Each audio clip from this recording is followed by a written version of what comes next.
Traveling Through Text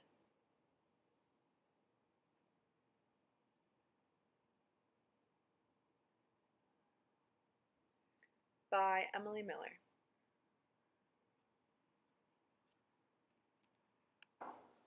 Since I was a little girl, I had many passions. Some days I wore tutus, and other days I wore soccer cleats. Reading and writing, however, did not fall in the natural range of desirable activities. I didn't excel at the act, but I wasn't shabby either. All through middle school and high school, I felt that reading and writing was a forced activity teachers were required to assign to their forsaken students. Therefore, I dreaded every second devoted to the task, and at times, it stressed me out. That was until I realized what my true passion was: traveling. Towards the end of my senior year of high school, I proposed the idea to my parents of backpacking Europe. It was an elaborate plan that did not have much planning to back it up. I wanted to go to Europe for 1 month, just me and my backpack. My mother told me there are two conditions on which you can take this trip.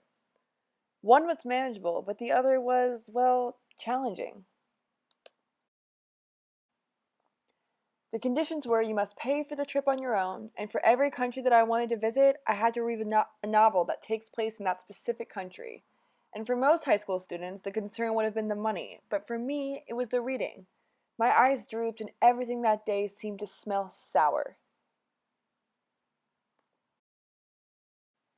I got to work. I chose 4 books to read, therefore, I could visit 4 countries in 1 month. The first book I tackled was Hunting and Gathering by Anna Goldava. It was a novel bringing 4 very contrasting people together by fate in the wonderful city of Paris. I cracked the book and read the first 5 chapters in one sitting. I was astonished with myself. The places that the novel touched on were places I was going to be able to see, touch, smell, and interact with. From then on, I couldn't put the novel down, for I was so excited to see these characters grow in a place that I was going to have the honor of visiting. To follow Goldava's novel came 3 others: Angels and Demons by Dan Brown, which takes place in Rome, My Damn Life by Sean Condon, that takes place in Amsterdam, and The Wall Jumper by Peter Schneider, which was a heart-wrenching story that took place in the city of Berlin. All of these books were inspirations that would lead to my love of reading about places in the world. I felt that I had visited these places already just through text on a page. As I read Hunting and Gathering, I started to highlight places that I wanted to visit, mostly small restaurants in Paris that I looked up from the text. Also included was the Eiffel Tower, Arc de Triomphe, Le Louvre, and Notre Dame. Angels and Demons introduced me to the world of the Italians. Piazza San Pietro, St. Angelo, and the bridge, and the Castle of Angels were some of the many architectural structures that the book touched on. It brought these historical structures to life, and I created pictures in my mind of what they would actually look like in real life. Then there was My Damn Life. This was a story of a man who lived in Amsterdam, and he actually provided a map within the book of places that he spent time in. I stuck the map in my journal and circled the top 5 places that I wanted to visit. Last but not least, I read The Wall Jumper, which was by far my favorite. While there was really only one monumental place the novel focused on, the Berlin Wall, it made my visit emotional, and I felt that I was personally connected to the wall. I started to journal to keep track of all the places my characters have visited. My journal entries depicted the places I wanted to go, as well as vivid detail of what the character was seeing, smelling, feeling. That way, when I actually went to these places, I could compare my feelings to these characters that had become my actual friends. Through journaling, I started to fall in love with writing. It showed me that this is not always just an assignment, but one essential way to remember feelings and to be able to look back and watch your improvement. I finished the novels over a span of 4 months, so 1 book a month.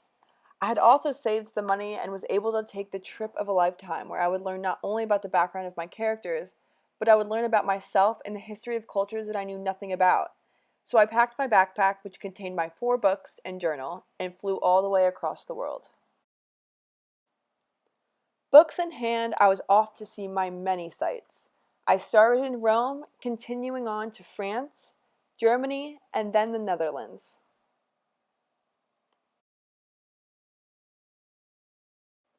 I breathed in the surrounding air, letting baguettes in the foreign air fill my nose.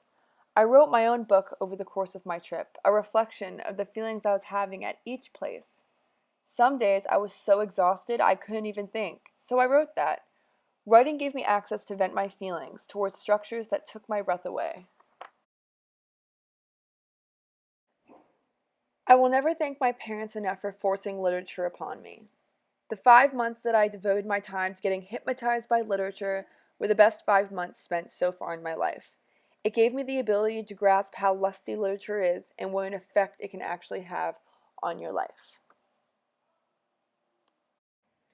Writing became a natural way of coping with my feelings and actually did become a passion of mine that will be useful for the rest of my life. No longer was reading and writing a chore, it was more of an outlet to inspire others or to be inspired.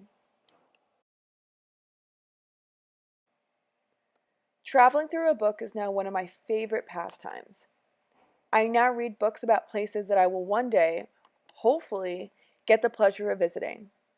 I keep those 4 original books on my desk to remind myself what inspired my love for literature and writing from the very beginning.